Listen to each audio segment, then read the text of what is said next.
Hello students, welcome to the online classes provided by MDN Public School of Kalayat. मैं मनीषा धीमान आप लोगों को 7th class के लिए इंग्लिश लिटरेचर पढ़ा रही हूँ बच्चा। और जैसा कि आप लोगों को पता है कि आप लोगों की दो बुक्स हैं, एन एलियन हैंड और सेकंड है हनीकॉम। एन एलियन हैंड का मैं एक चैप्टर आप लोगों को करवा चुकी हूँ, द टाइनी टीचर, और हनीकॉम का फर्स्ट चैप्टर की रीडिंग हम कर चुके हैं। अब हम लोग क्या कर रहे हैं, हम उसके क्वेश्चन आंसर्स कर रहे थे, मैं लास्ट वीडियो में करवा चुकी हूँ। अगर बच्चा आप लोगों ने पिछले लेक्चर्स नहीं देखे हैं तो उसका जो लिंक है वो मैं डिस्क्रिप्शन बॉक्स में देती हूँ हर लास्ट लेक्चर का। तो आप डिस्क्रिप्शन बॉक्स के अंदर जाइए, वहाँ पर जाकर उस लास्ट लेक्चर को देखिए और बैक टू बैक ऐसे करके आप मेरे फर्स्ट लेक्चर तक जा सकते हैं। और अगर किसी बच्चे ने स्टार्टिंग से नहीं किया है तो वो स्टार्टिंग से भी कर सकता है।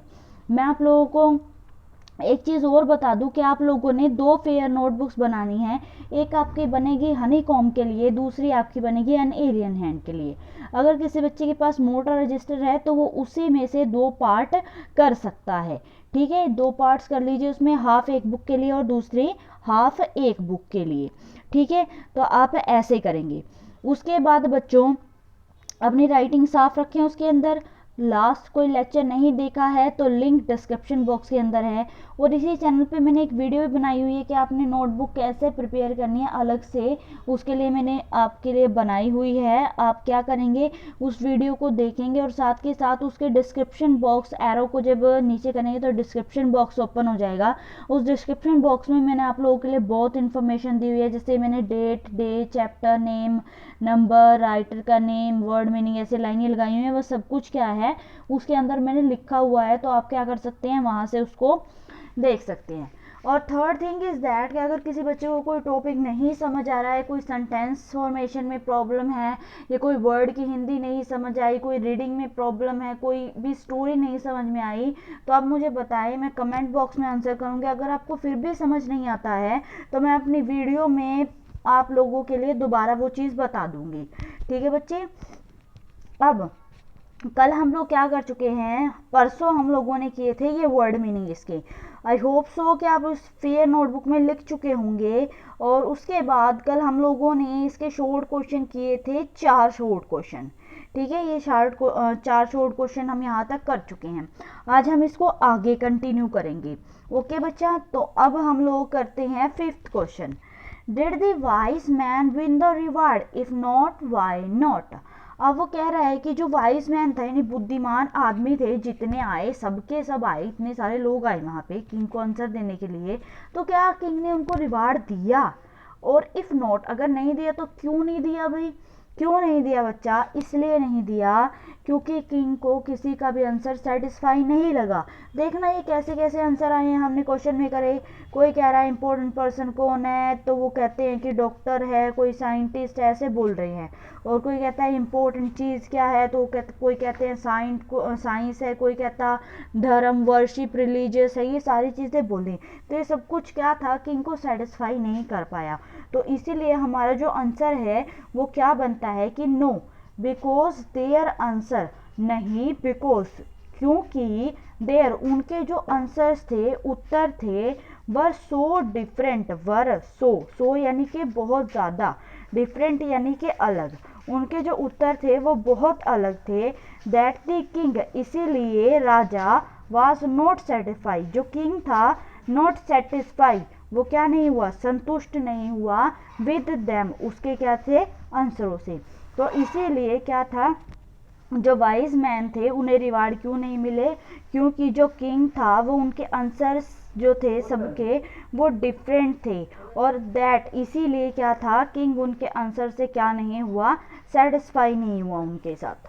ठीक है, अब 6th देखिए, 6th क्वेश्चन है, how did the king and the hermit help the wandered man. How did, how यानी कि कैसे, द किंग राजा ने, एंड द हर्मिट और किसने, साधु ने, हेल्प मदद करी, दी वाउंडर्ड मैन, वाउंडर्ड मैन यानी कि वाउंडर्ड मैन यानी जख्मी आदमी।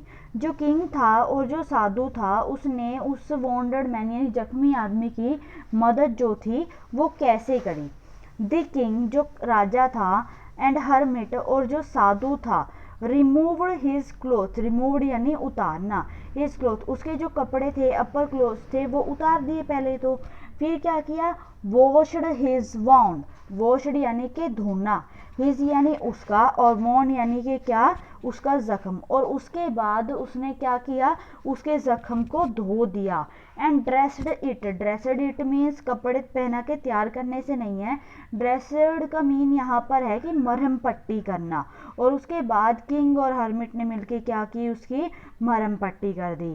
तो इसीलिए किंग और हर्मिट ने वाउंडेड मैन की हेल्प कैसे की, किंग और हर्मिट ने first of all remove his clothes, after that wash his wound and then dressed it. याद हो गया होगा सब बच्चों को। अब आगे देखो, who was the beard man. अब ये बताओ कि वो बियर्ड मैन कौन था बच्चों।